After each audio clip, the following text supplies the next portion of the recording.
Finish off, this is where we stopped last lecture.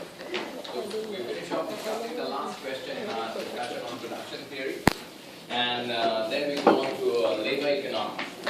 And if all goes to plan, the idea is we should be able to finish labor economics today and start market structure next lecture. That's the plan. We'll start in about a minute, and I have your script marked here. Select them at during the break at the end of the lecture. After I have handed my script to all the lecture groups, which will be by the end of this week or beginning of next, I'll post up the commentary again.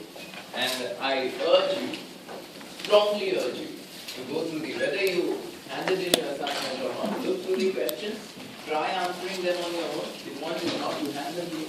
Try answering them on your own before you look at the commentary, and go through the commentary in very, very careful detail. Okay? Alright? Okay, let us begin our lecture for today. This is where we stopped. We were looking at the problem of a firm wanting to divide its output optimally between two plants. The two plants have this production function, and I said that in order to determine how to divide its output between both plants, the plants have to equate their true marginal cost. The firm has to equate the true marginal cost of the both plants, which required me to first find the cost functions, because then I could differentiate and get the marginal cost. Finding the cost functions required me to find the cost minimizing input bundle, which I did here. And using the cost of the cost minimizing input bundle, I got these two costs. This was the cost of plant 1 in the short run, cost of plant 2 in the short run. Therefore, I got these marginal costs. Okay? These were the marginal costs of the two plants. Equating the marginal cost, I found out that if, and big if the firm is to use both its plants, if the firm is to use both its plants, it should divide whatever output it produces, Q being the output, total output of the firm, in this manner. 1/5 of the total output should be produced in plant 1, 4/5 of the total output should be produced in plant 2.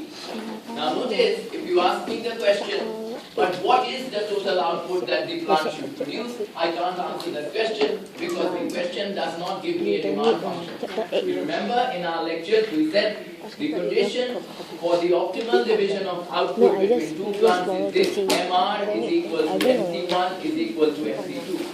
And let me emphasize that unless you know MR, you cannot determine what is the profit maximizing level of output. And let me also emphasize that even if you don't know MR, using these two equations, you can determine how whatever output the firm produces can be divided between two plants. Okay? This equation allows you to determine the profit maximizing level of output that the firm should produce, and this equation allows you to determine how that output needs to be divided between two plants. So if you don't have this, you can't determine what is the profit maximizing level of output. But as long as you have this, you can still determine how the output is to be divided between two plants. Okay? That's the idea. That's the first thing. Alright. So we found out that this was the optimal division of output between two plants if both plants are to be operated. But remember, when I started off discussing the concept of the optimal division of output between two plants, I said the firm has three choices. 1, produce all its output in plant 1 alone. 2, produce all its output in plant 2 alone. And 3, produce Q1 star is equal to 1/5 of Q, Q2 star is equal to 4/5 of Q. Okay, this is the optimal. If I am to use both plants, this is how I should divide my output. Now the next step in the solution to the optimal division of output between plants for you is to decide whether I should choose this, or I should choose this, or I should choose this. Remember, this is always the last step in the optimal division of output problem. Okay, now notice, why is there a problem? Say I use the option of using both plants to produce output. What will my total marginal cost be? Well, I am producing these many units of output in plant 1, these many units of output in plant 2, the marginal costs of the two plants are given in this manner. Therefore, my total cost, this is the total cost of producing output in plant 1. This is the total cost of producing output in plant 2. Where is it? Here. Total cost of producing output in plant 2. Therefore, if I use both my plants, the total cost of producing output in both my plants will be this. 125. Why 125? Remember, this fixed cost here is 100. Fixed cost for plant 1 is 25. If I add up the total cost, my fixed cost will become 125. 125 Q2 squared over 100, Q1 squared over 25. 125 Q2 squared over 100 plus Q1 squared over 25. This is the total cost of operating both plants. And if you substitute Q2 as 4 over 5Q, you should get 125 4 over 5 Q squared over 100. If you substitute Q1 with 1 over 5Q, you should get 1 over 5Q squared over 25. If you use both plants, ladies and gentlemen, this will be your total cost of producing output in this manner. On the other hand, if you wanted to produce all your output in plant 2 alone, only in plant 2, plant 1 is not being used. How do you do it? The total cost of producing all your output in plant 2, this is the total cost function, would just be Q squared over 100 plus 100. So the total cost of producing all your output in plant 2 will be Q squared over 100 plus 100. I am producing Q2 is just Q. Whatever Q2 is just Q. All my output is produced in plant 2. This is the total cost of producing all your output in plant 2. And if you were to use plant 1 alone, in other words, Q2 star is 0, the total cost of producing all your output in plant 1, this is plant 1's cost function, instead of Q1 you just put Q, because all your output, Q is just equal to Q1. All your output is being produced in plant 1.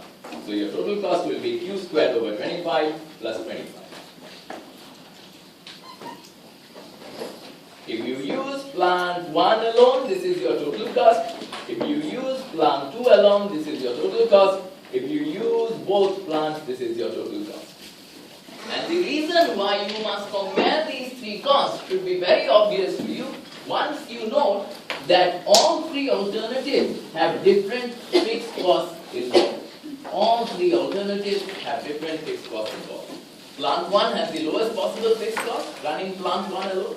Plant 2 has a higher fixed cost than running plant 1. Running both plants has the highest fixed cost. So it is quite possible that even though it is very efficient to use both plants, the high fixed cost of operating both plants ensures that you will not maximize profit by using both plants if possible. And that should also give you an idea, this is the idea, that if your output, your profit maximizing level of output is very, very, very, very small, then you should use plant 1 alone. You should not be using both plants because there is a high fixed cost of operating both plants. If your output is very, very, very, very high, however, doesn't matter if you have high fixed costs, those high fixed costs will be divided by large numbers of output, so it will be okay to use both plants. And if your output is some intermediate level, then you should be using this plant. Okay, that's the idea. You have to compare because all plants have different fixed costs. You have to look at how much output will make it viable for me to use both plants, how much output will make it viable for me to use plant 2 alone, and for what level of output I should use plant 1 alone. That's the idea. How do you find that? Well, very simple. Equate this cost to this cost and solve for Q. As long as Q is less than that value, then you should use plant 1 alone. If you equate this and you find a value for Q, and turns out that your profit maximizing level of output is less than this value, you will use plant 1 alone to benefit from the low fixed cost. Similarly, equate this and this, equate this cost with this cost, and find a value for Q. If your Q is less than that value, you will use plant 2 alone. than that value, you will use both plants. That's the idea. Okay? Understand the logic. The reason why you must compare the overall costs of the three alternatives available to you, operate plant 1 alone, plant 2 alone, and both plants alone, is to find out where is it cheapest to produce output after taking fixed costs into account. Okay? Therefore, you will intuit that for low levels of output, you use a plant with the least fixed cost. For intermediate levels of output, you use the option that allows you to have an intermediate fixed cost. And for very high levels of output, it doesn't matter. Choose the profit maximizing value. This fixed cost does not matter. You are producing millions and millions and millions of units of output. The fixed cost will, per unit that you produce, the fixed cost will not be significant. That's the idea. Okay? That's it. Go back and have a look. This is a question drawn from the problem set. Question 5. You see how the equations, what values are there, and be able to rationalize them for yourself. Okay, so this was the first part of the question. The second part of the question requires me to answer this.